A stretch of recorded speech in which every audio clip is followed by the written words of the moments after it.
뜻답게 받아지니다. 부처님께서 반야바라밀을 말씀하시어 모든 학인들로 하여금 지혜를 써서 어리석은 마음의 생밀심을 없애시었으니 생밀 다해 없어지면 곧 저 언덕에 이르는 것이다. 만일 마음에 얻은 바가 있으면 곧 저 언덕에 이를 수 없고 마음에 한 법도 얻을 것이 없으면 곧 저 언덕에 이르는 것이니 입으로 말하고 마음으로 행하는 것이 이것이 저 언덕에 이르는 것이니라. 부처님께서 수보리에게 말씀하시기를 열애의 설법이 마음에 얻은 것이 있느냐 하시었다. 수보리는 열애의 설법은 마음에 얻은 바가 없는 것임을 알고 계셨으므로 말씀하신 바가 없다고 여쭈었던 것이다.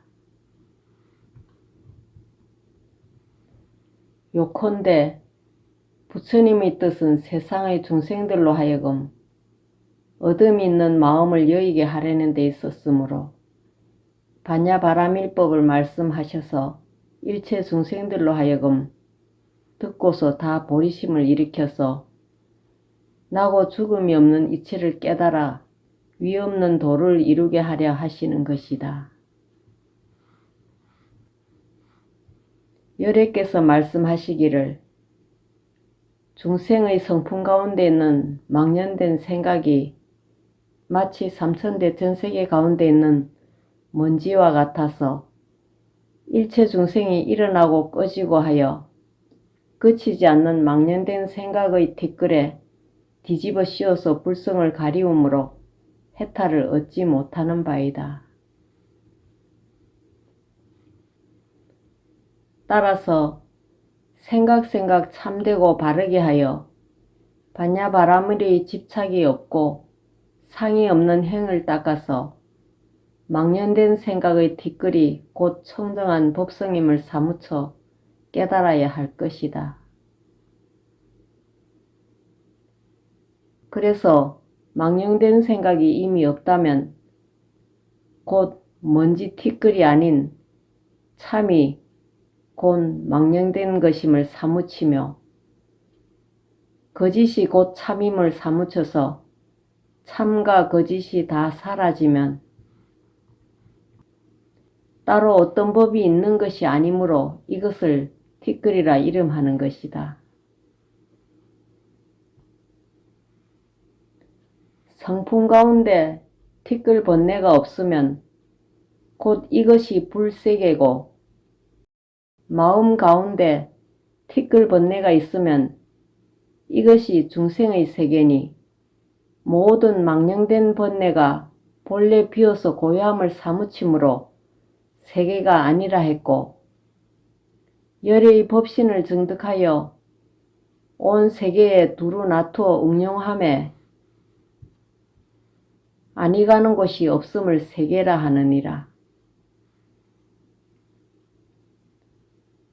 30 이상이란 곧 32가지 거룩한 행을 뜻하니 오간으로 육바라밀을 닦으며 생각으로 상 없고 함 없음을 닦으면 이것을 32가지 청정행위라 이름한다.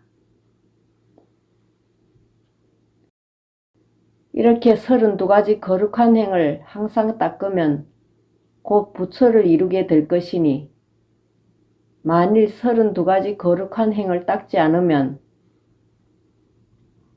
마침내 성불할 수 없을 것이며 다만 32가지 상을 애착하기만 하면 마침내 열애를 보지 못하리라. 세간에서 소중하게 여기는 것은 그 육신의 목숨보다 더한 것은 없는 것인데 보살이 법을 위하여 한량없는 겁을 두고 이렇게 소중한 몸뚱이를 버리어 일체 중생을 위해 보시하면 그 복이 비록 많지만 그러나 이 경의 뇌 기설을 받아 지닌 복만 못한 것이다. 그것은 아무리 오랜 겁을 두고 육신을 버려 선행을 하더라도 공한 진리를 사무치지 못했다면 망령된 마음을 버리지 못했으므로 원래 중생일 수밖에 없기 때문이다. 그런데 일념으로 경을 지니어 나와 남이 몰록 다 없어지면 망령된 생각이 다 없어진 것이니 말 아래 성불한 것이므로 아무리 오랜 겁을 두고 목숨을 버린다 해도 이 경의 내 기절 지니는 복만 못한 것이다. 선지시가 만약 아주 깊은 법계와 및 반야신경에 들고자 하거든 모름지기 반야행을 닦고 금강 반야경을 지니고 외면 곧 견성하게 될 것이니라. 마땅히 알라. 이 공덕이 한량없고 가없나니 경 가운데 분명히 찬탄하였는 바 이루 다 말할 수 없다. 이 법문은 최상승 법문이니 큰 지혜 있는 이를 위하여 설명하며 근기가 높은 이를 위하여 설하신 것이니 적은 지혜, 낮은 근기 사람들이 들으면 믿지 않기 때문이니라. 왜 그러냐 하면 비유컨대 마치 큰 용이 연부제에 비를 내릴 적에 도시와 마을이 다 떠내려가는 것이 대추잎이 물에 떠내려가는 것 같겠지만 그러나 만일 큰 바다에 비를 내렸다면 물이 더 많아지지도 않고 적어지지도 않는 것과 같기 때문이니라.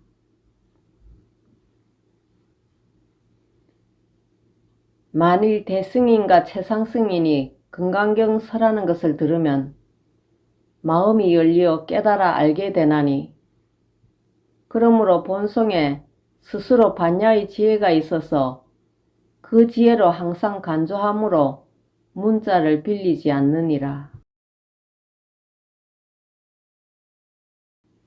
비유컨대 비와 물이 하늘에 있는 것이 아니고 원래 조화작용의 상징인 용이 일으켜서 일체 중생과 온갖 초목의 유정무정이 다 윤택하게 되고 백천의 흐르는 물이 다 큰 바다에 들어가서 합하여 일체가 되는 것과 같으니 중생의 본래 성품인 반야의 지혜도 또한 이와 같으니라.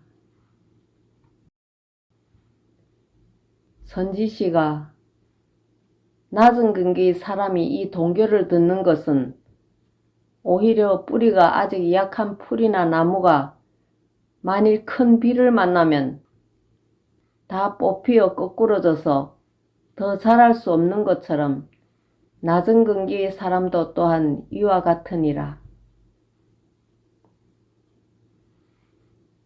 원래 가지고 있는 반야의 지혜는 큰 지혜 있는 사람과 서로 다를 것이 없건만 적은 지혜의 사람은 왜 법을 들어도 스스로 깨닫지 못하는가? 그것은 삿된 소견의 업장이 무거워서 번뇌의 뿌리가 깊기 때문이니 마치 큰 구름이 해를 가리웠을 적에 바람이 불어서 그 구름이 벗기지 않으면 햇빛이 나타나지 않는 것과 같으니라. 반야의 지혜도 본래 대소가 없지만 일체 중생이 그 마음에 미함과 깨달음이 같지 않을 뿐이며 마음이 미해서 밖으로 보고 수행하여 부처를 찾고 자성을 깨닫지 못하나니 곧 이것이 낮은 근기이며 만일 동교를 깨달아서 밖으로 닦는 것을 고집하지 않고 자신의 마음에 항상 정견을 일으켜서 언제나 번뇌망상이 물들지 못하게 하면 이것이 곧 견성이니라. 선지시가 안과 밖에 머물러 있지 않고 가고옴이 자유로워서 능히 집착하는 마음을 제하고 통달해 걸림이 없어야 하나니 이 행을 닦으면 반야경과 더불어 본래 다름이 없으리라. 선지시가 모든 수다라 경전과 모든 문자로 된 대소 이승의 12부 경전이 모두 사람으로 말미암아 있는 것이며 지혜의 성품으로 말미암아 바야흐로 세워진 것이니 만일 세상에 사람들이 없다면 일체 만법이 본래 제 스스로 있을 수 없는 것이니라. 그러므로 알라. 만법이 본래 사람으로부터 일어난 것이며 일체의 경서가 또한 다 사람이 설명함으로 있는 것이니 그 사람 가운데 어리석은 이가 있고 지혜로운 이가 있음을 말미암아 어리석은 것은 소인이 되고 지혜로운 것은 대인이 되는 바 어리석은 자는 지혜로운 이에게 묻고 지혜로운 이는 미련한 자에게 법을 설명하느니라. 그러나 어리석은 자도 호련히 깨달아서 마음이 열리면 지혜로운 사람과 다를 것이 없느니라. 선지시가 깨닫지 못하면 곧 부처가 중생이고 한 생각 깨달으면 곧 중생이 부처인 것이다. 그러므로 알라. 만법이 다 제 마음에 있으니 어찌 제 마음 가운데서 진여의 본성을 몰록 보지 못하는가.